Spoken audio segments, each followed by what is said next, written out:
Livro Humanidade, capítulo 1, Um Novo Realismo, do Ruth Bregman. Aqui ele vai defender uma história bastante polêmica, hein? Uma ideia sensacional, de que a maioria dos seres humanos são bem decentes. Para começar, vamos fazer um experimento. Existem dois planetas. No planeta A, as pessoas se ajudam, cuidam umas das outras. Na hora de descer de um avião, cada um se preocupa com a outra pessoa. As pessoas são respeitadas em suas necessidades. E no planeta B, as pessoas se atropelam o máximo que puderem, cada um cuida de si, empurra os outros, idosos, portadores de deficiências são completamente ignorados. Quais dos dois planetas a gente vive? No planeta A ou no planeta B? Se você perguntar para as pessoas, a maioria vai dizer que nós vivemos no planeta B, em que cada um cuida de si, as pessoas são pisoteadas, atropeladas, ninguém está nem aí para ninguém. Ninguém sabe por que isso acontece, mas pode ser de direita, de esquerda, torcer para o Flamengo, torcer para o Vasco, não importa. Em qualquer área que você pergunta, as pessoas acreditam que a gente está no planeta B, em que cada um se desespera e se vira para cuidar das próprias necessidades. Só que todos os dados de pesquisa corroborados por experimentos que nós temos apontam para o lado A. E quando não aponta, tem alguns problemas muito graves acontecendo na pesquisa. Nós vamos falar sobre isso nos próximos capítulos.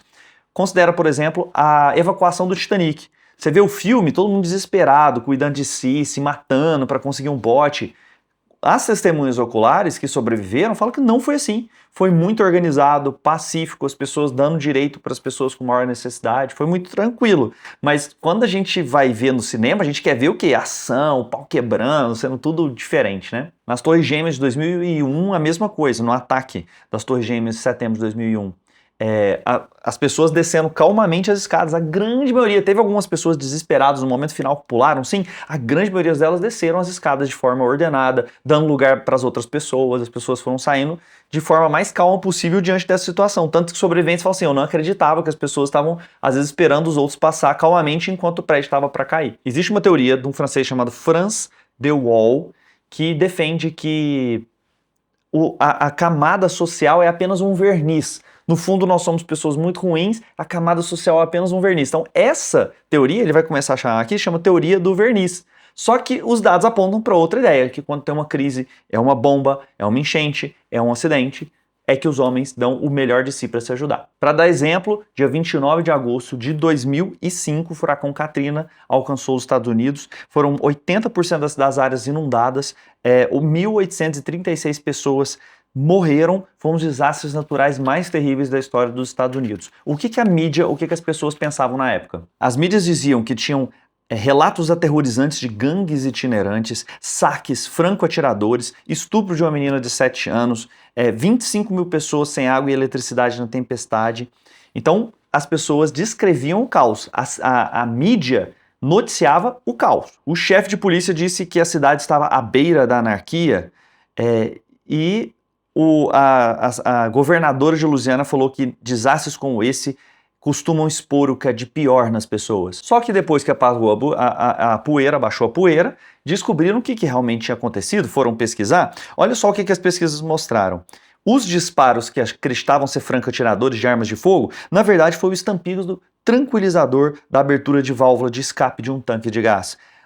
6 pessoas morreram, 4 foram de morte natural, uma de overdose e uma se suicidou. Então não teve nada desse estupro da menina de 7 anos lá no domo em que estavam as pessoas. Não teve oficialmente nenhum registro de estupro ou assassinato dentro desse superdomo em que as pessoas ficaram. Houve saques, só que a maioria foi para sobreviver, em alguns casos até com a ajuda da polícia. Frequentemente as pessoas que saquearam voltaram depois do furacão e tentaram pagar aquilo que tinham tirado na época para tentar sobreviver. Ah, mas isso foi exceção à regra, o que aconteceu em New Orleans então, não é sempre assim, geralmente as pessoas entram no caos, não. Mais de 700 estudos desde 1963 constatam que jamais houve uma instauração de caos total diante de grandes desastres naturais, como as pessoas previam. Então, catástrofe faz alimentar o melhor das pessoas, não o pior. A imagem com que a mídia alimenta é que o pior das pessoas está aparecendo, mas geralmente é justamente o oposto que acontece em casos de desastre. Bom, mas aí a mídia alimenta que as pessoas estão no caos,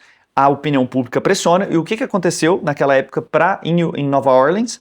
Chamaram a Guarda Nacional, 72 mil soldados entraram no local para manter a paz, e aí sim, foi o que eles fizeram, a polícia abriu fogo contra 6 inocentes, moradores negros e desarmados e mataram um cara de 17 anos. Então, antes não estava o caos, mas com a pressão pública as coisas pioraram. Então ele defende que grande parte do efeito que a gente tem de achar as pessoas ruins acaba confirmando na nossa mente que é exatamente isso que acontece.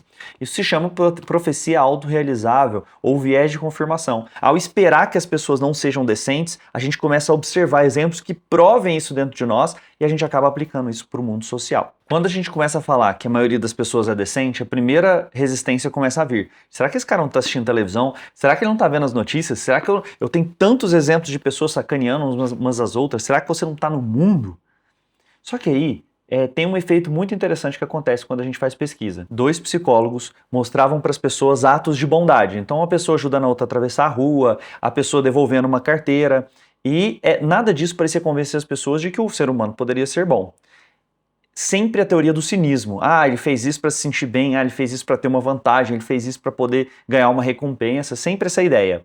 Só que quando os psicólogos perguntavam da cidade onde você nasceu, das pessoas que você conhece pessoalmente, essa ideia mudava.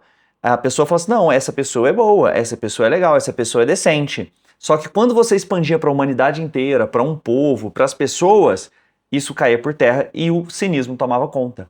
Então parece que quando a gente pensa em grandes massas, em grandes populações, a ideia de que a maioria das pessoas são ruins nos domina. Então em todos os países, quando perguntado para a maioria da população, a maior parte das pessoas acham que as pessoas não prestam, são cínicas. E no Brasil essa taxa de desconfiança é uma das maiores do mundo. A gente tem uma crença muito grande que os outros são tolos, são cínicos, que o brasileiro aproveita tudo para passar vantagem, para roubar, ou para ter vantagem em cima das outras pessoas. Para a gente fazer um experimento de pensamento, imagine você que uma nova droga está sendo testada na sociedade, certo? Uma nova medicação. E essa medicação provoca uma falsa percepção de perigo, ansiedade, desânimo, sensação de desamparo, desprezo e hostilidade para com os outros e dessensibilização. Você tomaria essa medicação? Você deixaria essa medicação ser dada para os seus filhos? Você daria isso para alguém, uma medicação que faz isso? Será que nós usaríamos essa droga, deixaríamos ela legalizada? Mas essa droga existe e essa droga são as notícias. Eu cresci acreditando que notícia era muito boa para as pessoas. Meu avô falava, se você não assiste o Jornal Nacional, você não está atualizado, aí você não vai sair bem no vestibular, então tinha essa ideia muito forte. Mas os estudos sobre notícia mostram que a gente assistir notícia frequentemente é danoso para a saúde mental, muito danoso. Provoca exatamente isso que eu falei dessa suposta droga. Um cara chamado George Gerbner fez pesquisas na década de 90 mostrando que ele cunhou, mostrando o tanto que era ruim, que as notícias provocavam a síndrome do mundo cruel, tá? Que é essa ideia de que o mundo é péssimo. Então, por mais que todos os dados apontem para o mundo estar melhorando, a pobreza diminuindo, a fome diminuindo, menos agressividade, menos violência no mundo, o fato de ver notícias nos deixa com essa ideia de que está tudo piorando, que nós estamos indo para o lado errado. E eu sei, eu falo para você aqui e você está aí do outro lado sem acreditar, você acha que não é verdade. Mas é isso que nós temos de evidência. Só que o fato de a gente estar exposto tanto a notícias faz com que a gente tenha essa visão negativa do mundo. Existem 2 efeitos psicológicos que têm a ver com isso. O primeiro é o viés de negatividade. Aquilo que é negativo ocupa um espaço mental e tem uma importância para nós muito maior do que as coisas positivas. E segundo é o viés de disponibilidade. Aquilo que a gente vê com mais frequência, a gente acredita ser mais frequente na sociedade. E a gente tem os dados que quanto menos, mesmo que os acidentes estejam diminuindo nas estradas, nos acidentes aéreos por 100 mil habitantes, isso está diminuindo muito com o passar do tempo, ainda assim a notícia desses acidentes são mais frequentes. E agora com redes sociais, a gente vê notícia ruim o tempo todo, isso fica ainda mais frequente para nós. E esses viéses fazem com que a gente veja o mundo com esse viés negativo e sinista, né? Muito cinismo com relação aos outros. Existe um detalhe que piora muitas coisas. As redes sociais, elas têm algoritmos que quando você assiste e você assiste coisas negativas por mais tempo, mais as redes sociais divulgam essas notícias. Então nas redes sociais há uma distorção ainda maior. Você não tem um intervalo para novela. Se você gosta de coisa negativa e você respondeu aquilo e viu um vídeo, mais você vai ver e mais pessoas vão ver esse vídeo. Então isso acabou fazendo com que as pessoas publicarem coisas negativas sejam mais vantajosas para elas financeiramente, o que também provoca uma mudança muito grande dos conteúdos que a gente assiste. A doutrina que os seres humanos são muito negativos, ela tem uma série de pesquisadores, de pessoas que defendem essas ideias. Você pode citar Freud, o próprio Hobbes, Lutero, Calvino, né, Burke, Tucídides, Agostinho. Então, assim, a ideia de que o ser humano é muito ruim e precisa ser castrado para melhorar é uma ideia antiga, de maneira geral, que as pessoas são ruins. Então, a gente pode citar bastante alguns desses filósofos, dessas ideias que surgiram. O Freud é um que tinha uma ideia da natureza humana bem negativa, e isso acaba contaminando também, porque quando os pensadores acreditam que esse é o nosso estado natural, isso aumenta a chance também da academia, das pessoas que produzem conteúdo, terem a mesma visão. Olha que coisa curiosa, você sabia que quando a pessoa ela é mais cínica, ela defende essa ideia de que o ser humano é uma pessoa ruim, as pessoas são ruins, mais ela parece inteligente aos olhos das outras pessoas? Então, uma das formas de parecer inteligente é ser negativo, mesmo que isso não seja realista, baseado no que a gente tem de dados. Então, quando você defende que as pessoas são relativamente decentes, 3 coisas acontecem. Primeiro, ninguém acredita, provavelmente você está aí do outro lado não acredita também. Segundo, as pessoas vão te ridicularizar, achar que você é obtuso, mais burro que os outros, que não percebe as coisas direito, então isso vai acontecer também. E terceiro, você vai contra a ordem vigente, porque é muito interesse das pessoas poderosas que essa visão continue, porque isso dá vazão a atitudes cada vez mais drásticas.